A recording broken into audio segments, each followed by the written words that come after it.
Okay बच्चों, आज हम लोग डिस्कस कर रहे हैं हमारा एपिसोड नंबर 3। हमारा चैप्टर चल रहा है rules of debit and credit. हम लोग ने डिस्कस कर लिए हैं दोनों रूल्स को, एक मॉडर्न अप्रोच और अमेरिकन अप्रोच हमने डिस्कस की थी। आपके सामने है एक बार असेट्स और एक्सपेंसेस के लिए रूल क्या है। If assets increases then debit और if assets decreases then credit. Same rule for expenses, if expenses increases then debit and expenses decreases then credit.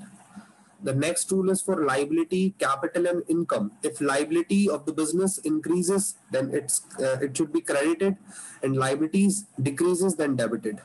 Right? Same rule for capital and income as well. Clear, ये rule हमने discuss किया था। Then हमने golden rule discuss किए थे। Traditional approach से personal account का rule था debit the receiver credit the giver. Real account का रूल था debit what comes in credit what goes out. And nominal account का रूल था debit all expenses credit all incomes and gains. Right, ये हमने दो rules discuss किए थे previous दो एपिसोड्स में। आज हम लोग क्वेश्चन नंबर 4 डिस्कस कर रहे हैं। Question number 4 says on which side will the increase in the following accounts will be recorded, also state the nature of account. Right, आपको ये बताना है कि किस साइड में इंक्रीज जो है वो इन अकाउंट में रिकॉर्ड किया जाएगा। आई मीन टू से जैसे फर्नीचर है, तो अब ये फर्नीचर अगर इंक्रीज होता है हमारे बिजनेस में तो आप इसको कहाँ रिकॉर्ड करोगे, डेबिट में या क्रेडिट में। राइट, सो आपके सामने जो है वो मैं लेकर के आ रहा हूँ बेटा। इसका जो पूरा एक मैंने बना रखा है इंक्रीज डिक्रीजेस असेट्स रूल, ये इस तरीके से। राइट, तो मैं आपके सामने ये सब चीजें ला देता हूं, एक बार आप देखिएगा। मैंने आपके सामने एक स्टेटमेंट बना दिया, स्टेटमेंट फॉर्म में मैंने ऊपर लिखा है नेचर ऑफ अकाउंट, फिर मैंने लिखा है इंक्रीज होगा या डिक्रीज होगा। क्वेश्चन के अकॉर्डिंग वो इंक्रीज डिक्रीज कह रहा है, इंक्रीज कह रहा है तो डिक्रीज नहीं होगा। मैंने सभी जगह पे इंक्रीज यहाँ पे देखिए मैंने फिल कर रखा है, ऑलरेडी इंक्रीज है। राइट, नेचर ऑफ अकाउंट हमें सबसे पहले आइडेंटिफाई करना है उसका अकाउंट का नेचर क्या है एज पर मॉडर्न अप्रोच, और एक बार हमें उसे डिस्कस करना है ट्रेडिशनल अप्रोच से, ताकि हमें दोनों ही अप्रोचेस माइंड में बैठे। और डेबिट होगा या क्रेडिट होगा ये इसके बाद डिस्कस करते हैं। आइए जरा फर्स्ट पॉइंट से स्टार्ट करते हैं। Furniture, as per modern approach furniture is an asset. Furniture एक असेट होती है मॉडर्न अप्रोच के अकॉर्डिंग। और if we talk about in traditional approach, so in traditional approach furniture is an real account.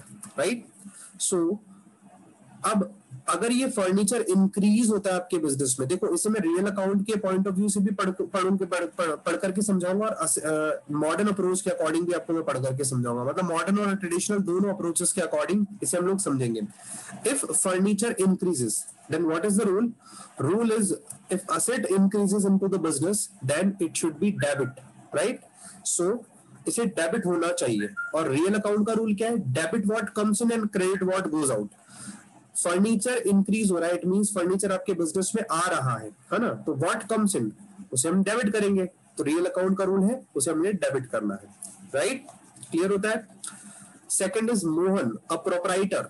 Mohan एक capital की तरह हम लोग ट्रीट करेंगे, मतलब इसका जो नेचर होगा वो हम लोग नेचर में क्या लिखेंगे, कैपिटल। मोहन जो है वो एक ऑनर है और मॉडर्न अप्रोच के अकॉर्डिंग कैपिटल अकाउंट के अंदर आना चाहिए। राइट, और ट्रेडिशनल अप्रोच के अकॉर्डिंग ये आना चाहिए पर्सनल अकाउंट में। आपको ये अकाउंट का नॉलेज होना चाहिए। और इसे डेबिट करेंगे क्रेडिट करेंगे। The rule is increase in capital will be credit as per modern approach. अगर कैपिटल इंक्रीज होती है बिजनेस में तो उसे क्रेडिट करना है। और as per personal account what is the rule, debit the receiver credit the giver. Mohan is a proprietor who introduced some amount into the business, so that's why Mohan is a giver because उसने पैसा दिया है business में। Right, सो इसे credit करना है। दोनों ही approach के अकॉर्डिंग हम लोग पढ़ रहे हैं ना, दोनों ही अप्रोच हमें समझनी है। राइट, इतना समझ आ रहा है। नेक्स्ट देखिएगा salary. Salary account, salary increase हो रहा है तो बेटा मॉडर्न अप्रोच के according salary is an expense. Salary एक एक्सपेंस है, ठीक है। और ट्रेडिशनल अप्रोच के according salary is an nominal account because all expenses and incomes are related into nominal account. All expenses are and incomes are comes in nominal account, right? तो nominal account और expense दोनों approaches के according में clear करता हुआ चल रहा हूं आपको। राइट, तो देखिएगा अब रूल क्या है, एक्सपेंसेस इंक्रीज होता है मॉडर्न अप्रोच का रूल है if expenses increase then debit, if expenses decrease then credit. और नॉमिनल अकाउंट का रूल क्या है, debit all expenses and losses, so salary is an expense, that's why हमने इसे डेबिट किया। आप दोनों ही अप्रोच से इस क्वेश्चन को करके देखेंगे, दोनों से डेबिट क्रेडिट सेम बैठेगा, बस समझने का तरीका जो है वो थोड़ा सा डिफरेंट है। हालांकि मैं आपको ये इस तरीके से करवा रहा हूँ ना, आपको इस तरीके से करने की भी जरूरत नहीं है। आप चाहो तो क्वेश्चन के आगे ऐसे लिख सकते हो, जैसे इसने पूछा है on which side will the increase in the following account will be recorded, also state the nature of account, यानी जैसे फर्नीचर है तो मैं फर्नीचर के आगे लिख दूं। अब देखो मॉडर्न अप्रोच है, रियल मॉडर्न अप्रोच है, ट्रेडिशनल अप्रोच है, ये क्वेश्चन ने नहीं बताया, इसीलिए मैंने दोनों अप्रोचेस को फॉलो किया। आप सपोज अगर मॉडर्न अप्रोच को फॉलो करते तो आप क्या लिखते हैं, जो फर्नीचर है वो असेट है, ठीक है, और असेट का रूल क्या है, डेबिट करेंगे बिकॉज ये इंक्रीज हो रहा है बिजनेस में, ठीक है, बिजनेस में इंक्रीज हो रही है, सारे आइटम्स जो इन्होंने बताए हैं वो सारे के सारे इंक्रीज हो रहे हैं। क्लियर? इतना अगर आपको क्लियर हो गया तो हम आगे चले। मैं इसे ऐसे भी लिख सकता था, बट मैंने प्रॉपर तरीके से इसे इस तरीके से एक्सप्लेन करना ज्यादा ठीक समझा, right. Next is purchase. Purchase is an expense again as per modern approach. Purchase is classified in expenses, or as per traditional approach all expenses are come under nominal account, right? So the rule is if expense of the business increases then debit, it is a rule of modern approach, and as per traditional approach debit all expenses and losses, right? So this purchase will be debit. Next is sales account. Sales is an income as per modern approach, right? Or incomes are comes under nominal account as per traditional approach. And what is the rule regarding incomes in modern approach? If income increases, यहाँ पे सब increase हो रहा है, income increase होगा तो क्या होगा बेटा, क्रेडिट। रूल क्या है, अगर इनकम बढ़ता है तो उसे क्रेडिट करना है, राइट। और इनकम नॉमिनल अकाउंट में आता है, और नॉमिनल अकाउंट का रूल क्या है, credit all incomes and gains, तो ये क्रेडिट होगा, राइट। किसी भी आप अप्रोच से देखेंगे आपका आंसर सेम बैठेगा। Next is interest paid. अगर इंटरेस्ट हमने पे किया है, इंटरेस्ट पेड एक एक्सपेंस होता है, राइट, ये एक्सपेंसेस, तो एक्सपेंसेस, और ये आएगा किसमें, एक्सपेंसेस रियल अकाउंट में आएगा या नॉमिनल अकाउंट में आएगा, ट्रेडिशनल अप्रोच में नॉमिनल अकाउंट में ही आएगा, राइट। एंड रूल क्या है इसका, एक्सपेंसेस इंक्रीज होंगे तो डेबिट, नॉमिनल अकाउंट का रूल लगेगा तो debit all expenses and losses, right. Clear होता है इतना। Next is Sohan, a creditor. Sohan एक क्रेडिटर है, तो क्रेडिटर्स जो होते हैं वो किस में आएंगे, लाइबिलिटीज में, ठीक है। और ट्रेडिशनल अप्रोच के अकॉर्डिंग सोहन एक पर्सन है तो ये पर्सनल अकाउंट में आएगा, रूल समझना। लाइबिलिटीज अगर इंक्रीज होती है तो रूल इज लाइबिलिटीज इंक्रीज होगी तो उसे क्रेडिट करो, ठीक है, दिस इज द रूल। और पर्सनल अकाउंट का रूल क्या है, debit the receiver credit the giver. Sohan is a creditor, Sohan is a creditor, तो सोहन ने हमें गुड्स बेचा है ना, सोहन ने हमें गुड्स बेचा होगा तभी तो वो क्रेडिटर बना, तो Sohan is the giver, that's why इसे क्रेडिट किया गया है, right. Ram a debtor, Ram a debtor, debtor is an asset. Ram जो डेटर होता है वो हमारे लिए असेट होता है बेटा, एज पर मॉडर्न अप्रोच। और as per traditional approach Ram एक पर्सन है इसलिए पर्सनल अकाउंट से बिलोंग करेगा, राइट।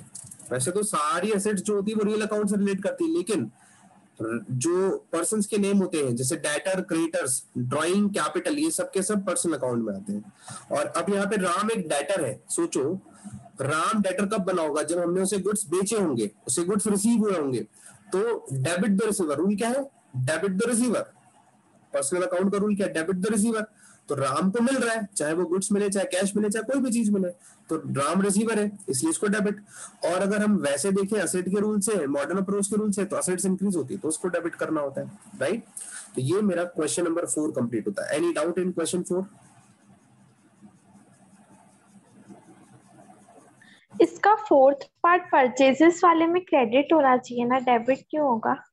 बेटा डेबिट किस रूल से देखोगे आप, दोनों रूल देखो। मॉडर्न अप्रोच का रूल क्या है, अगर एक्सपेंसेस इंक्रीज होते हैं, परचेज सबसे पहले, परचेज का नेचर क्या है, purchase is an expense, right. So expenses, if expenses increases then expense should be debited. देखिए मैंने यहाँ पे रूल लिख रखा है, एक्सपेंस का रूल क्या लिखा है, एक्सपेंसेस अगर इंक्रीज होगा तो डेबिट होगा, राइट। और अगर आप इस एक्सपेंसेस को इस रूल से देखोगे, नॉमिनल अकाउंट के रूल से, तो वहां पे भी लिखा है debit on expenses and losses, तो दोनों ही रूल से डेबिट ही तो होना चाहिए। देखो मैंने यहाँ पे एक्सपेंस लिखा है, यहाँ पे नॉमिनल अकाउंट लिखा है और डेबिट लिखा है, डेबिट ही तो होना चाहिए बेटा। नहीं पर परचेज एक्सपेंस, नहीं मुझे डाउट ये है कि परचेस एक्सपेंस कैसे होगा, वो तो इनकम, अगर बिजनेस के पॉइंट ऑफ व्यू से कुछ परचेज करा तो वो तो इनकम हुई ना। नहीं बेटा, बिजनेस के पॉइंट ऑफ व्यू से आपने कुछ खरीदा, देखो एक्सपेंस क्या होता है, एक्सपेंस मतलब वो कॉस्ट जो आपने इनकर की है रेवेन्यू जनरेट करने के लिए, उसे हम लोग एक्सपेंस कहते हैं। और आपने जो गुड्स परचेज किया है, आप उसे रीसेल करने के पर्पज से बाय कर रहे हो, जिसे आप फ्यूचर में सेल करोगे। सो फर्स्टली आपने कुछ अमाउंट इन्वेस्ट किया है to buy something which we will sell in near future to earn some money, right. So purchase is an expense, because जब हम गुड्स बाय करते हैं तो हमने पैसे पे किए हैं, वो एक्सपेंस है हमारे लिए।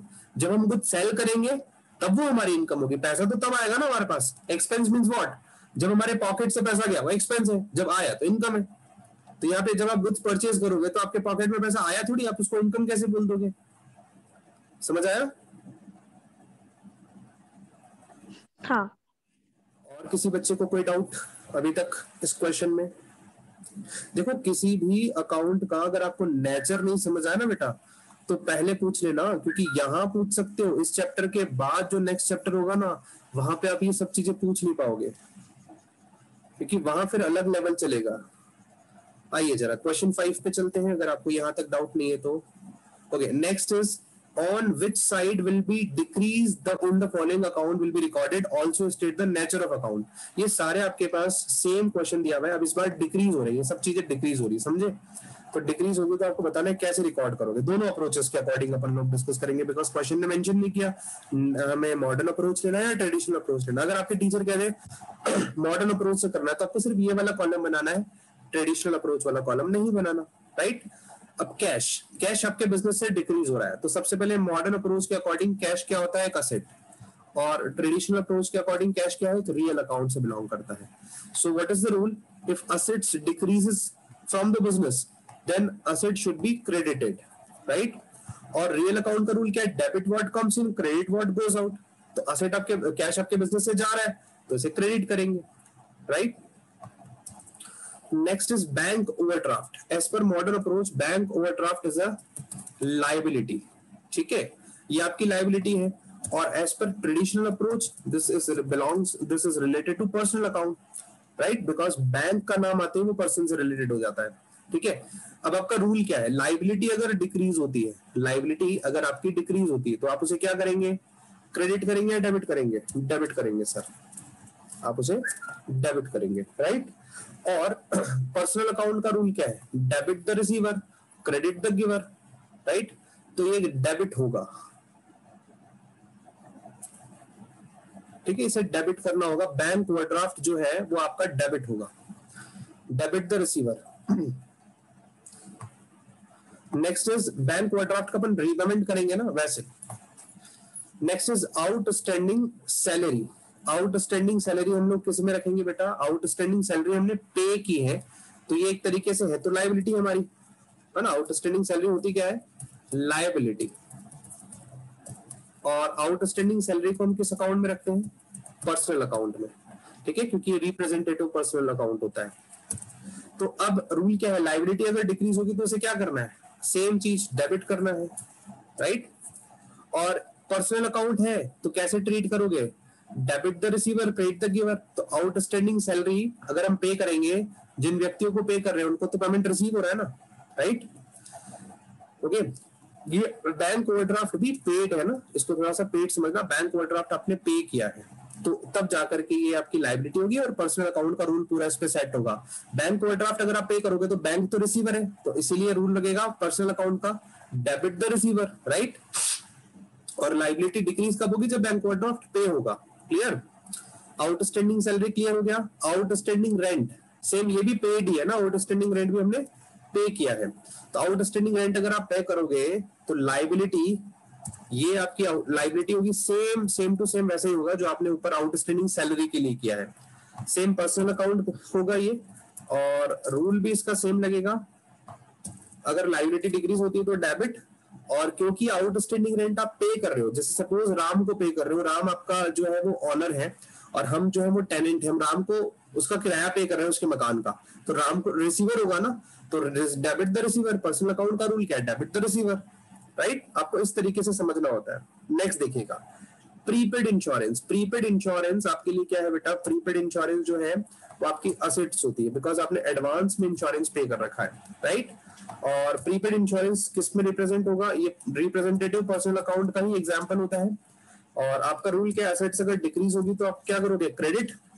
और अगर आपने प्रीपेड इंश्योरेंस बोला है, आपने इंश्योरेंस एडवांस में पे कर दिया है, राइट, तो आपने एडवांस में पे किया तो ये आपके पास से चला गया ना पैसा, तो ठीक है, तो इसीलिए अपने असेट्स को तो कर दिया डिक्रीज, असेट डिक्रीज आ गया तो यहाँ पे रूल हो गया क्रेडिट, और ये पर्सनल अकाउंट से बिलोंग करता है, राइट। तो हम तो गिवर है, हमने दिया इसीलिए इसको क्रेडिट करेंगे। Next is Mohan, a proprietor of the business. Mohan business का प्रोपराइटर है। मोहन मतलब ये हो गया कैपिटल से बिलोंग करता है। जब हम बात करेंगे मॉडर्न अप्रोच की तो ये कैपिटल से बिलोंग करता है, राइट। और मोहन एक पर्सन है तो यहाँ पे पर्सनल अकाउंट आएगा, ठीक है। अब बात आती है सर, कैपिटल डिक्रीज होगी तो इसे क्या करते हैं, कैपिटल डिक्रीज होती है तो इसे डेबिट करते हैं, ठीक है। और पर्सनल अकाउंट के रूल के अकॉर्डिंग समझे तो मोहन ने बिजनेस में पैसा इंट्रोड्यूस किया है, तो इसीलिए मोहन एक गिवर है। मोहन एक गिवर नहीं, सॉरी, मोहन ने बिजनेस में पैसा इन्वेस्ट किया, बिजनेस को तो मिला ना, तो बिजनेस के पॉइंट ऑफ व्यू से debit the receiver. Business, Mohan जो है वो बिजनेस के पॉइंट ऑफ व्यू से सोचो, है ना। Mohan proprietor of the business, अच्छा कैपिटल डिक्रीज होगी, हाँ तो ये डेबिट होगा, राइट। कैपिटल डिक्रीज होगी तो डेबिट होगा, और इसका नेचर है personal account, personal account, right. यहां तक किसी बच्चे को डाउट हो तो बताओ, ये क्वेश्चन फिफ्थ कंप्लीट होता है। दोनों सेम क्वेश्चन थे, बस एक में इंक्रीज था और फिफ्थ वाले क्वेश्चन में डिक्रीज पूछा था। बताइए जी, इन दोनों क्वेश्चंस में कोई डाउट?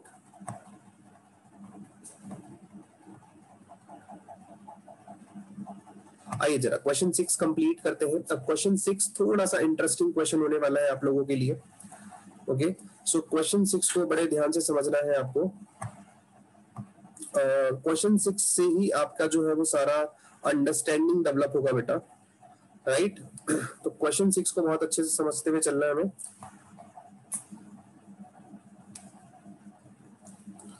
जो क्वेश्चन 6 है वो इस तरीके से कहता है, देखिएगा मैं आपके सामने रख रहा हूं। From the following transactions, state the nature of account and state which account will be debit and which account will be credit। देखो आपको पूछा है नेचर बताओ अकाउंट का, आपको बताना है कौन सा डेबिट होगा कौन सा क्रेडिट होगा। अब इस बार आपके पास ट्रांजेक्शन दे दिया, अब डायरेक्टली आपके पास अकाउंटिंग टर्म्स नहीं दी, अब ट्रांजेक्शंस दे दिए, ठीक है। अब इन ट्रांजेक्शंस को पढ़ते जाना है। एक टेबल मैंने आप लोगों के सामने बनाया, एक स्टेटमेंट मैंने आप लोगों के सामने बनाया, देखिएगा। अकाउंट इन्वॉल्व, पहला है पॉइंट अकाउंट इन्वॉल्व, सेकंड है nature of account. Modern approach के अकॉर्डिंग पहले हम इस क्वेश्चन को सॉल्व करेंगे, फिर हम लोग ट्रेडिशनल अप्रोच के अकॉर्डिंग सॉल्व करेंगे, right. Next is how affected, increase होगा या डिक्रीज होगा, अभी ये भी हमें सोचना है। और डेबिट होगा या क्रेडिट होगा, ये भी हमें पूरा रूल के अकॉर्डिंग सोचना है, ठीक है। तो आप देखिएगा, आज जो मैं अभी आपको पढ़ाऊंगा आपके सामने सिर्फ मॉडर्न अप्रोच को रखूंगा, ट्रेडिशनल अप्रोच में आपके साथ इसकी कल डिस्कस करूंगा, राइट। तो देखिएगा मॉडर्न अप्रोच के तहत हम इस क्वेश्चन को सॉल्व करें तो first is Manu started business with cash ₹1 lakh. Manu ने बिजनेस स्टार्ट किया है कैश के साथ 1 लाख रुपीज के। तो बेटा आप मुझे बताओ कौन कौन से 2 अकाउंट इन्वॉल्व होंगे। देखो समझो, आपसे पूछने से पहले मैं आपको पहले कुछ चीजें समझा देता हूं। जब आप बिजनेस स्टार्ट करते हो तब बिजनेस में एक तो कैश आएगा, तो एक तो कैश अकाउंट, और बिजनेस जब स्टार्ट करते हैं और कैश लगाते हैं तो उसे हम लोग कहते हैं कैपिटल, राइट। तो बिजनेस में कैश जो है वो आया ना, तो ये इंक्रीज होगा। कैश का पहले मॉडर्न अप्रोच के अकॉर्डिंग नेचर क्या है, ये एसेट्स होता है कैश, और कैपिटल क्या होता है, वो कैपिटल होता है। पहले आपको इनके क्या करने हैं, मॉडर्न अप्रोच के अकॉर्डिंग नेचर बताने हैं, राइट। अब कैश एक असेट है। अब बताओ आपने बिजनेस में पैसा लगाया तो बिजनेस में पैसा इंक्रीज होगा या डिक्रीज होगा, ऑब्वियस सी बात है सर इंक्रीज होगा। और बिजनेस की कैपिटल होगी वो इंक्रीज होगी या डिक्रीज होगी, ऑब्वियस सी बात है सर इंक्रीज होगी, क्योंकि आपने बिजनेस में पैसा लगाया। अब आपका मॉडर्न रूल क्या कहता है, जो मॉडर्न अप्रोच का रूल है वो असेट के लिए क्या कहता है। असेट का रूल देखिए आपके सामने रखा, असेट अगर इंक्रीज होती है तो डेबिट, डिक्रीज होती है तो क्रेडिट। आप देखो कैश असेट है, असेट आपका इंक्रीज हो रहा है इस केस में, है ना, तो इसको डेबिट करेंगे। तो कैश के सामने तो हम लोग लिखेंगे 1 लाख डेबिट वाली साइड में, और क्रेडिट वाली साइड में हम लोग लिखेंगे इधर कैपिटल इंक्रीज होती है। कैपिटल का रूल क्या है? कैपिटल का रूल है अगर कैपिटल आपकी इंक्रीज होती है तो आपको करना है इसको क्रेडिट। यहाँ देखो क्रेडिट वाली साइड पे, ठीक है, यहाँ से भी देख सकते हो लायबिलिटी कैपिटल और इनकम का जो रूल है, इंक्रीज होता है तो क्रेडिट। तो बेटा कैपिटल के सामने जो मेरा कैपिटल इंक्रीज हुआ है सेकंड में, वो 1 लाख रुपए में क्रेडिट साइड में लिखूंगा। पहले आप ये देखो फर्स्ट वाला ट्रांजेक्शन क्लियर होता है कि आप लोगों को फर्स्ट वाला ट्रांजेक्शन समझ आता है? देखो इस तरीके से अब हमें जो है वो हमारी अकाउंटिंग स्टार्ट करनी है, राइट? तो देखिएगा second point, he purchase furniture for business, उसने फर्नीचर खरीदा है बिजनेस के लिए। तो आपके बिजनेस में क्या आया और क्या गया? आपके बिजनेस में एक तो फर्नीचर आया और आपके बिजनेस से कैश गया, राइट? तो दो अकाउंट कौन कौन से इन्वॉल्व होंगे इसमें? Furniture and cash account. हाँ देवांशी, मैं एक बार वापस सेकंड पॉइंट से समझा रहा हूँ, थोड़ा सा टाइम लगेगा, ये टॉपिक समझने में थोड़ा सा टाइम लगेगा। ये जो अकाउंट इन्वॉल्व मैं आपके सामने लिख रहा हूँ ना, आपको इसे समझना है, बाकी सब चीजें तो आपको क्लियर हो जाएगी, राइट?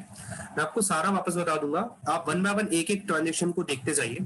जैसे देखिए उसने फर्नीचर बाय किया बिजनेस के लिए 20,000 का, तो फर्नीचर आपका इंक्रीज हुआ। फर्नीचर एक तो आपके बिजनेस में फर्नीचर आया और आपके बिजनेस से कैश गया, राइट? ये दो अकाउंट्स इन्वॉल्व हुए। आपको ये अकाउंट इन्वॉल्व कैसे समझ आएंगे? जो आपने अकाउंटिंग इक्वेशन पढ़ा है ना, उसके अकॉर्डिंग समझ आएंगे, राइट? फर्नीचर का नेचर क्या होता है बेटा? फर्नीचर असेट्स होती है हमारे बिजनेस की, और कैश का नेचर क्या होता है? कैश भी हमारे बिजनेस की असेट होती है। तो दोनों ही इस बार क्या है? Assets, right? अब फर्नीचर बिजनेस में आया तो इंक्रीज हुआ ना, तो इसे इसलिए हम लोग लिखेंगे इसके आगे इंक्रीज। और कैश बिजनेस से गया तो इसे लिखेंगे डिक्रीज, ठीक है? तो ये आपको इस तरीके से लिखना है बेटा। ये लिखा ना आपने, ऐसा लिखने से डिक्रीज, यस।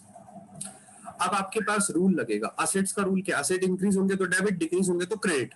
फर्नीचर इंक्रीज हो रहा है इसीलिए फर्नीचर के सामने डेबिट वाली साइड में लिख रहे हैं, और कैश डिक्रीज हो रहा है तो कैश के सामने 20,000 क्रेडिट वाली साइड में लिख रहे हैं, राइट? मुझे पता है थोड़ा सा समय लगेगा आपको ये सब चीजें समझने में, लेकिन देखो 1 बाय 1 समझ आएगा।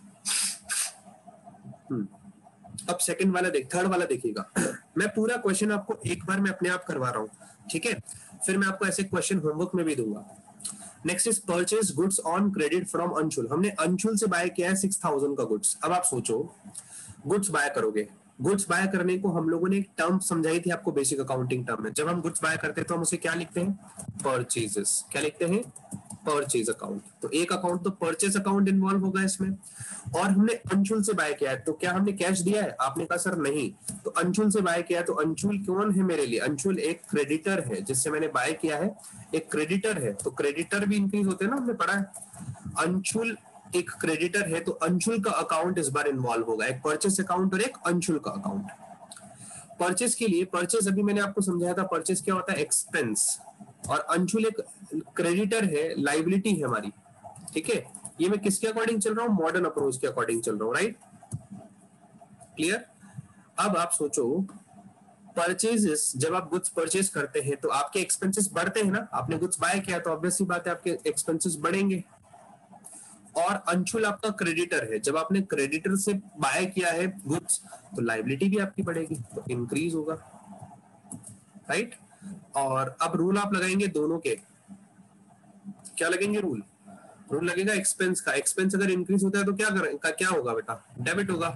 तो यहाँ पे डेबिट साइड में लिखेंगे 6,000 रुपीज का अमाउंट। और लाइबिलिटी इंक्रीज होती है तो लाइबिलिटी इंक्रीज होती है तो क्रेडिट करते हैं। ये रूल है बेटा, ये रूल अब आपको याद रखने पड़ेंगे।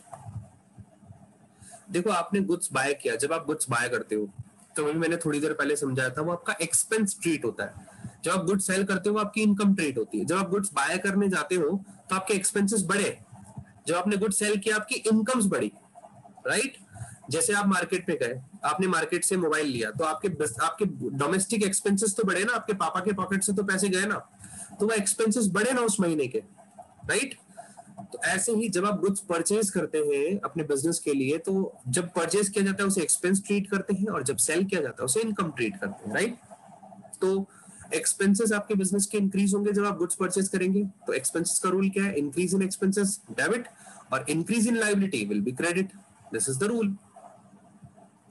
Next is paid to his creditor Anshul ₹2000. इस बार हम अंशुल को पेमेंट कर रहे हैं. तो देखिए, एक तो अंशुल नाम का पर्सन, यानी जो हमारा क्रेडिटर था अंशुल, एक तो ये हमारा जो है वो बिजनेस से क्या होगा, डिक्रीज हो जाएगा, और कैश हमारे बिजनेस से चला जाएगा, राइट. तो अंशुल एक क्रेडिटर है. क्रेडिटर मतलब लायबिलिटी, और कैश मतलब असेट. ठीक है. जब मैं बात करता हूं अंशुल को पेमेंट करने की, तो बेटा अंशुल को जब मैं पेमेंट करूंगा तो मेरे बिजनेस की लायबिलिटी डिक्रीज होगी. अगर कोई व्यक्ति आपसे पैसे मांगता है और आप उसे पैसे दे दो तो बाद में थोड़ी मांगेगा, तो आपकी लायबिलिटी तो कम हो गई ना. तो लायबिलिटी डिक्रीज होगी. जब अपन लायबिलिटी का पेमेंट करते हैं तो लायबिलिटी डिक्रीज होती है. और कैश भी गया आपके बिजनेस से, असेट्स डिक्रीज हो गई, पैसा भी गया ना आपके बिजनेस से, तो डिक्रीज, दोनों डिक्रीज हुए. अब देखिए, अंशुल को जब आपने पेमेंट किया तो लायबिलिटी डिक्रीज हुई. लायबिलिटी डिक्रीज होने का मतलब क्या है, डेबिट होना. लायबिलिटी डिक्रीज होती है तो डेबिट करेंगे, लायबिलिटी इंक्रीज होगी तो उसे क्रेडिट करेंगे. और असेट्स इंक्रीज होती है तो क्रेडिट डेबिट करेंगे, और डिक्रीज होती है तो क्रेडिट करेंगे, right. This is the rule. ये रूल आपके सामने है, आप चाहें तो देख सकते हैं यहाँ से. ठीक है, क्लियर होता है. नेक्स्ट पॉइंट पे आते हैं. Paid salary to his clerk. हमने सैलरी पे किया है ₹1000. देखो, क्लर्क को सैलरी पे किया तो सैलरी एक एक्सपेंस है. एक तो सैलरी इन्वॉल्व होगा और एक कैश इन्वॉल्व होगा. अब आप इसको कंपेयर करोगे सर, अकाउंटिंग इक्वेशन में तो आपने दोनों में से कैश और कैपिटल में से माइनस करवाया था एक्सपेंसेस के लिए. बेटा अकाउंटिंग इक्वेशन और इन चैप्टर में थोड़ा सा डिफरेंस है. वही डिफरेंस में आपके साथ अभी मैं शेयर कर रहा हूं कि अकाउंटिंग इक्वेशन में हम लोग डायरेक्ट इफेक्ट देखते थे कि असेट्स और लायबिलिटीज पे क्या इफेक्ट पड़ रहा है. अब यहाँ पे हमें एक पर्टिकुलर अकाउंटिंग टर्म के साथ डील करना है. जब आप सैलरी पे करोगे तो आपको सैलरी लिखना है, राइट. तो सैलरी, अगर आपने एडवर्टीजमेंट पे किया तो एडवर्टीजमेंट लिखना है, रेंट पे किया तो रेंट लिखना है. तो सैलरी, एक तो सैलरी अकाउंट इन्वॉल्व हुआ इसमें, और आपने कैश पे किया तो कैश इन्वॉल्व हुआ, राइट. तो आप देखेंगे सैलरी जब आपने पे की, सैलरी एक एक्सपेंस है तो आपने एक्सपेंसेस का नेचर लिख दिया इसके सामने, और कैश का नेचर जो है वो असेट होता है, कैश, राइट. अब सैलरी अगर आप पे करते हो, ये एक्सपेंस है, आप पे करोगे तो आपके एक्सपेंसेस बढ़ेंगे ना, बढ़ेंगे. आप इसको लायबिलिटी की तरह ट्रीट मत करो कि सर हमने क्रेडिटर को तो पेमेंट किया तो क्रेडिटर रिड्यूस हो गए, आप सैलरी का पेमेंट कर रहे हैं तो सैलरी एक्सपेंस बढ़ी कैसे. जैसे आप इसको ऐसे मानो, आपके पास एम्प्लॉई है काम करने वाले, ठीक है. आप उनको हर महीने सैलरी देते हो. आपने अभी नया साल स्टार्ट किया अप्रैल, अब अप्रैल महीने की आप उसे सैलरी दे रहे हो, ठीक है. अब अप्रैल वाले महीने में जब आप सैलरी दोगे तो आप शो करोगे ना कि अप्रैल की हमने सैलरी दी, फिर मई में दोगे, फिर जून में दोगे. तो ऐसे हर महीने आप सैलरी देते जाओगे तो ये बढ़ रहा है ना, एक्सपेंसेस तो बढ़ रहा है ना उस महीने का हमारा. तो एक्सपेंसेस इंक्रीज होता है. जब हम एक्सपेंसेस पे करते हैं बेटा तो एक्सपेंसेस इंक्रीज होता है.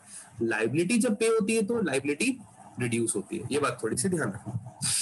कैश है, जब आपने कैश पे किया तो ऑब्वियस सी बात है कैश भी रिड्यूस हुआ होगा, तो कैश डिक्रीजेस. ठीक है. अब आपका रूल क्या है, एक्सपेंसेस अगर इंक्रीज होते हैं तो उसे क्या करना पड़ेगा, डेबिट करना पड़ेगा सर. तो ₹1000 हम कर देंगे डेबिट.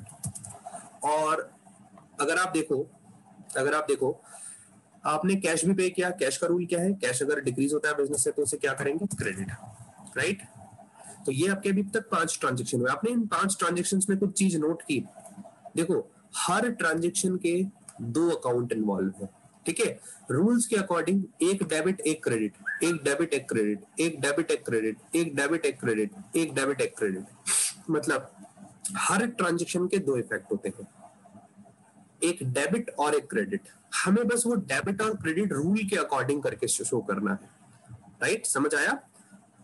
तो ये 5 ट्रांजेक्शन हुए हैं, एक ट्रांजेक्शन और है, 2 ट्रांजेक्शन और है. पेड रेंट, आपने रेंट पे किया.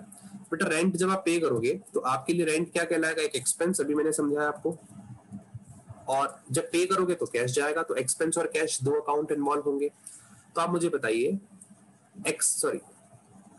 पेड रेंट पे नहीं लिखा ना, तो एक तो रेंट आएगा, रेंट और कैश. रेंट का नेचर जो है वो एक्सपेंस होता है, रेंट का नेचर एक्सपेंस होता है. रेंट किसका एग्जांपल है, एक्सपेंस का. कैश किसका एग्जांपल है, असेट का. या नेचर ऑफ अकाउंट में अपन एग्जांपल के हेडिंग्स लिखते हैं कि किन के एग्जांपल्स है, राइट. अब जब आपने रेंट पे किया, जब कभी आप एक्सपेंस पे करते हो तो आपको पता है क्या होता है, डेबिट होता है, ठीक है. और आपने क्योंकि एक्सपेंस पे किया है तो आपके बिजनेस से कैश रिड्यूस हुआ है तो कैश डिक्रीज लिख देंगे हम लोग. अब आपका रूल लगेगा, एक्सपेंसेस इंक्रीज होते हैं तो डेबिट करेंगे, और कैश एक असेट है, असेट अगर हमारा डिक्रीज होता है तो उसे क्रेडिट करेंगे. Right, this is the rule. Next is receive interest ₹200। अब हमें इंटरेस्ट मिल रहा है। अब इंटरेस्ट जनरली बैंक में भी मिलता है, अगर मैंने किसी व्यक्ति को पैसे दे रखे उधार, वहां से भी मिलता है। तो मैं यहाँ पे अज्यूम कर रहा हूँ कि मुझे कैश में मिल रहा है। एक तो कैश अकाउंट हमारे पास आया, और एक हमारे पास क्या आएगा बेटा, कैश के साथ हमारे पास और क्या आएगा, इसके साथ आएगा इंटरेस्ट रिसीव। क्या आएगा, इंटरेस्ट रिसीव। ठीक है, ये हमारा एक्सपेंस बनता है। ठीक है, क्लियर होता है इतना आपको। अब ये इन कैश और इंटरेस्ट रिसीव, कैश का नेचर क्या है, कैश एग्जांपल है असेट का, और इंटरेस्ट रिसीव एग्जांपल है आपका इनकम का। अब असेट, जब आपने कैश रिसीव किया तो आपके बिजनेस में कैश आया ना, तो ये इंक्रीज होगा, और क्योंकि आपको इनकम रिसीव हुई है तो इनकम भी आपकी इंक्रीज होगी। ठीक है, इंक्रीज। और अब आपका रूल क्या है, असेट अगर इंक्रीज होता है तो डेबिट, असेट अगर आपका इंक्रीज होगा तो आप इसको करेंगे डेबिट, और इनकम इंक्रीज होगी तो इसे करेंगे हम लोग क्रेडिट। इनकम का रूल क्रेडिट करते हैं, राइट। तो this is your question number 6। Sir अगर कहीं पे सिंगल ट्रांजेक्शन आएगा तो बेटा इट इज नॉट पॉसिबल कि किसी ट्रांजेक्शन का केवल एक ही इफेक्ट हो। मैंने आपको बताया था जब मैंने स्टार्टिंग किया था अकाउंटेंसी, मैंने आपके साथ शेयर किया था कि बेटा कोई भी ट्रांजेक्शन हो, एक लेने वाला एक देने वाला। मैं आपको पढ़ा रहा हूँ, आप मुझे फीस देते हो, मैं फीस रिसीव करता हूँ, इसके बदले में आपको एजुकेशन प्रोवाइड करता हूँ। आप किसी शॉप पे जाते हो, आप उनसे सपोज स्टेशनरी की शॉप पे जाते हो, आप बुक्स बाय करते हो, आप उन्हें पैसे देते हो। तो हर ट्रांजेक्शन के दो इफेक्ट हैं, एक लेने वाला एक देने वाला, एक रिसीवर एक गिवर। तो हाउ इट इज पॉसिबल कि केवल एक ही इफेक्ट हो, राइट। तो एक डेबिट और एक क्रेडिट होगा ही होगा। और सिंगल वैल्यू की जगह अगर डबल वैल्यू आ सकती है ना, सिंगल वैल्यू की जगह डबल वैल्यू कैसे बेटा, मैं समझा नहीं आपकी बात। सिंगल वैल्यू की जगह डबल वैल्यू कैसे, प्लीज एक्सप्लेन करो इसे। आप क्वेश्चन पूछते हैं तो पूरा प्रॉपरली पूछे बेटा। तो ये आपका क्वेश्चन नंबर 6 कंप्लीट होता है बेटा, है ना। अब देखो मैं आपके सामने थोड़ी सी बातों को यहाँ पे एक चीज मेंशन कर देता हूँ आपको, जो जहाँ पे कंफ्यूजन हो सकते हैं ना, वो कंफ्यूजन पे आपके साथ शेयर करता हूँ। देखिएगा 500 और एक वैल्यू और आ सकती है ना, नहीं नहीं बेटा, दोनों साइड पे सेम वैल्यू। देखिए मैं जो आपको समझा रहा हूं, मैंने आपको ये बताया कि हर एक डेबिट के साथ एक क्रेडिट होगा और अमाउंट भी सेम होगा। डेबिट और क्रेडिट का दोनों का टोटल मैच होना चाहिए भाई। एक 1 लाख है तो दूसरी 1 लाख। हाँ ऐसा पॉसिबल है कि एक अमाउंट डेबिट हो रहा है और उसके साथ दो चीजें क्रेडिट हो रही है, दो चीजें उसी टाइम पे। तो टोटल मान लीजिए 1 लाख रुपए का कैश डेबिट हो रहा है और क्रेडिट हो रहा है 90,000 रुपीज का एक बार क्रेडिट और 10,000 का एक और क्रेडिट। तो टोटल तो 1 लाख ही होगा ना। तो डेबिट और क्रेडिट की वैल्यू मैच होनी चाहिए, है ना। हर ट्रांजेक्शन में डेबिट और क्रेडिट की वैल्यू मैच होनी चाहिए, बिकॉज हमारा जो अकाउंटेंसी है बेटा वो डबल एंट्री सिस्टम पे चलता है। डबल एंट्री सिस्टम क्या कहता है कि हर ट्रांजेक्शन के दो इफेक्ट होते हैं, एक डेबिट और एक क्रेडिट। दोनों का इफेक्ट का जो दोनों जो इफेक्ट होते हैं उसमें जो अमाउंट होता है वो दोनों साइड पे इक्वल होना चाहिए, राइट। दोनों अमाउंट मैच करने चाहिए। ओके आइए जरा मैं, और जो यस बेटा बोलिए। वो सिक्स पॉइंट नहीं, लास्ट वाले पॉइंट में आपने लिखा है इनकम इंक्रीज, तो इन पांचों पॉइंट में से आपने नेचर ऑफ अकाउंट कौन सा माना है इंटरेस्ट वाले में? इनकम है ना, इनकम, इनकम बोलो या रेवेन्यू बोलो एक ही बात होता है, इनकम और रेवेन्यू। ये पांच में से देखो मैंने यहाँ पे इनकम लिख रखा है ना, इनकम या रेवेन्यू बोलता हूँ। इनकम बोलो या रेवेन्यू बोलो, both are the same thing, right. Both are the same thing. Clear हो रहा है? और बताइए जी, इसके अलावा और कोई डाउट है क्या आप लोगों को यहाँ तक? चलिए अगर नहीं है तो एक चीज मेरे साथ देखिए जो मैं आपके साथ शेयर कर रहा हूँ। देखिए एक जो कंफ्यूजन वाली बात होती है ना, वो यहाँ पे आती है भाई। कंफ्यूजन वाली बात क्या आती है बेटा, देखना। अगर मैं आपके साथ शेयर करूं ये चीज कि मैं आपको ये कहूं कि बेटा जो एक्सपेंस है उसको जब आप पे करते हो तो आपके एक्सपेंसेस इंक्रीज होते हैं। एक्सपेंसेस व्हेन पेड, जब एक्सपेंसेस पे होते हैं तो एक्सपेंसेस इंक्रीज होते हैं। Expenses will increase. राइट। और वैसे ही जब लाइबिलिटीज पे होती है तो लाइबिलिटीज विल डिक्रीज। अब आपके सामने एक पॉइंट आ जाएगा, खड़ा हो जाएगा, सर ऐसा क्यों? एक्सपेंस तो जब आप पे करते हो तो एक्सपेंस तो इंक्रीज हो रहा है लेकिन लाइबिलिटीज डिक्रीज हो रही है। बेटा इसको एग्जांपल से समझोगे ना तब समझ आएगा। आपसे कोई पैसा मांगता है बंदा, आप उसको पैसा पेमेंट कर देते हो। जब आप पैसे का पेमेंट कर देते हो तो क्या होता है? जब आप उसको पेमेंट कर देते हो पैसे का, तो यही तो होता है कि वो आपसे वापस पैसे नहीं मांगेगा, राइट। तो एक्सपेंसेस जब आप पे करते हो तो वो इंक्रीज, सॉरी लाइबिलिटी जब आप पे करते हो तो वो डिक्रीज हो जाएगी, वो आपसे वापस पैसे नहीं मांगेंगे। लेकिन अगर आप अपने एम्प्लॉय को सैलरी दे रहे हो हर महीने, है ना, तो अब जैसे ही आपने सैलरी दी तो उस पर्टिकुलर मंथ की वो सैलरी जो होती है वो क्या हो जाएगी? एक्सपेंस। वो एक्सपेंस आपके उस मंथ का इंक्रीज हो जाएगा जब आप उसे सैलरी दोगे। नहीं दोगे तो आपका एक्सपेंस इंक्रीज नहीं होगा, राइट। तो this is what I am saying कि एक्सपेंसेस और लायबिलिटी के साथ ये सीन है, थोड़ा सा याद रखना है इस बात को, राइट। हाँ जी, और कोई डाउट इसके अलावा?